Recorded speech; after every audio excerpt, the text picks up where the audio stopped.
ಯಾರು ಯಾರು ನಮ್ಮ ಏಕಾಗ್ರತೆಯನ್ನು ಭಂಗಪಡಿಸಿದವರು ಯಾರು? ನೀನು ಬೋಧಿಸುತ್ತಿರುವ ಸರ್ವ ಸಾಕ್ಷಿ ಆ ಸೂರ್ಯದೇವನ ಜಲಾಂತ ಪ್ರಭೆಯು ಮೊದಲು ತೋರಿಸಿದ ಸ್ತ್ರೀ ನಾನು. ಈ ನಿರ್ಭಾಗ್ಯರಾದ ನನ್ನ ಕೊಂತೆಯನ್ನು ಕರೆಯುವರು. ಕುಂತಿದೇವಿ ಅಂದರೆ ನನ್ನ ಪರಮ ಶತ್ರು ಅರ್ಜುನನ ತಾಯಿ. ಹಾಗಾದರೆ ಶ್ರೀಕೃಷ್ಣ ಪರಮಾತ್ಮನು ಹೇಳಿದ ನನ್ನ ನನ್ನ ಜನ್ಮದಾತೆ ಅಮ್ಮ ಅಮ್ಮ ಇದೋ ನಿನ್ನ ಪಾದಗಳಿಗೆ ನಮಸ್ಕರಿಸುವೆನು ಅಮ್ಮ. ಬಹುದಿನದ ಬಯಕೆ ಫಲಿಸಿತಮ್ಮ, ಬಯಸಿದ ದರ್ಶನವು ಲಭಿಸಿತಮ್ಮ. ಬಹುದಿನದ ಬಯಕೆ ಫಲಿಸಿತಮ್ಮ, ಬಯಸಿದ ದರ್ಶನವು ಲಭಿಸಿತಮ್ಮ. ಬಹುದಿನದ ಬಯಕೆ ಫಲಿಸಿತಮ್ಮ.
ನಾನು ಹುಟ್ಟಿದ ಕೂಡಲೇ ನನ್ನನ್ನು ಈ ಗಂಗಾ ನದಿಯಲ್ಲಿ ತೇಲಿ ಬಿಡಲು ನಾನು ಮಾಡಿದ ಅಪರಾಧವಾದರೂ ಏನು?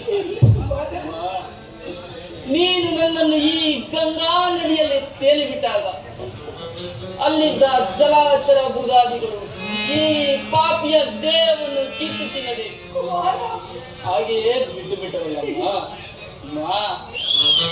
ಕಾಡಿನಲ್ಲಿರುವ ಕಾಡು ಮೃಗಾದಿಗಳು ಕೂಡ ತಮ್ಮ ತಮ್ಮ ಮರಿಗಳನ್ನು ಎಷ್ಟೋ ಮಮತೆಯಿಂದ ಸಾಕಿ ಸಲಹೆ ಈಗಿರುವಲ್ಲಿ ಶ್ರೇಷ್ಠವಾದ ಮಾನವ ಜನ್ಮದಲ್ಲಿ ಜನಿಸಿದ ನೀನು ಇಂತಹ ಅನ್ಯಾಯವನ್ನು ಮಾಡಿದ ತಾಯಿ.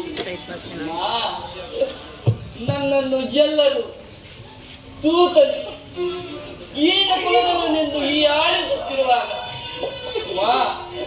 ನಿನ್ನ ಒಂದೇ ಒಂದು ಮಾತಿನಿಂದ ಆ ನಿಂದನೆಯನ್ನೆಲ್ಲ ಪರಿಹರಿಸಬಹುದಾಗಿದ್ದ ನೀನು ಏಕೆ ತಾಯಿ ಸುಮ್ಮನಾದೆ? ಮಾತನಾಡು ಜನನಿ, ಮಾತನಾಡು.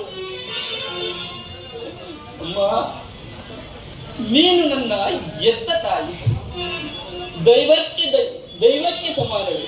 ಅಮ್ಮ, ನಿನ್ನನ್ನು ದೂಷಿಸಿದೆ ನಾನು ಪರಮ ಪಾಪಿಯಾಗುವೆ. ಎಷ್ಟು ದಿನಗಳ ಮೇಲಾದರೂ ಮಗನೆಂಬ ನೆನಪು ಬಂದಿಲ್ಲ, ಕರುಣೆ ತೋರಿದೆಯಲ್ಲ. ಈ ನಿನ್ನ ಉಪಕಾರದ ಭಾರವನ್ನು ನಾನು ಹೇಗೆ ತಿಳಿಸಲಿ ತಾಯಿ? ಅಮ್ಮ, ಅಮ್ಮ,